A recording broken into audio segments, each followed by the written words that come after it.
ഇതിനാണ് ദീൻ എന്ന് പറയുന്നത്. ഒരു മനുഷ്യന്റെ ദീൻ അറിയാൻ നിസ്കാരവും തലപ്പാവും അതല്ലെങ്കിൽ നെറ്റിത്തടത്തിലെ സുജൂദിന്റെ അടയാളവും ഇതൊന്നുമല്ല ഒരു മനുഷ്യനെ മനസ്സിലാക്കാനുള്ളത്.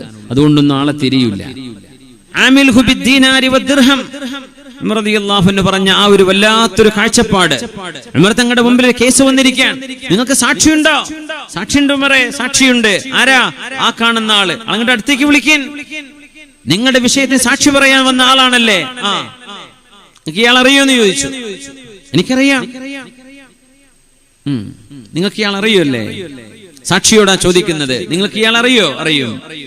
ഇയാളുമായിട്ട് സാമ്പത്തിക ഇടപാട് വല്ലതും നടത്തിയിട്ടുണ്ടോ? ഇല്ല.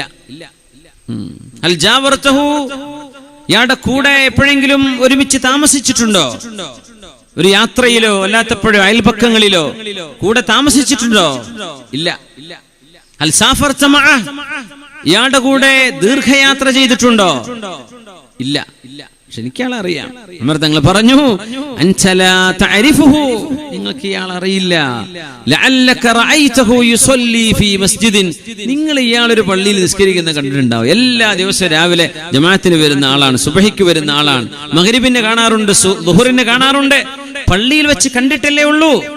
നിങ്ങൾ ഇയാളുമായി സാമ്പത്തിക ഇടപാട് നടത്തിയോ? 1000 രൂപ കടം കൊടുത്തു നോക്കിയോ? വായ്പ വാങ്ങിച്ചു പോയിട്ടുണ്ടോ? സാമ്പത്തിക ഇടപാടുകൾ ചെയ്തിട്ടുണ്ടോ? സമ്പത്തിന്റെ ഇടപാടിലാണ് ഒരു മനുഷ്യനെ തിരിച്ചറിയുക എന്ന് ഉമർ ഇബ്നുൽ ഖത്താബ് റളിയല്ലാഹു അൻഹു. അവിടെയാണ് ഈമാനും ഇസ്ലാമൊക്കെ തെളിയേണ്ടത്. നിസ്കരിക്കാനും നോമ്പൊൽക്കാനും ദിക്ർ ചൊല്ലാനൊന്നും വലിയ പണിയില്ല, ചെലവില്ലാത്ത പരിപാടിയാ. അതെല്ലാരെ കൊണ്ടും കിട്ടും.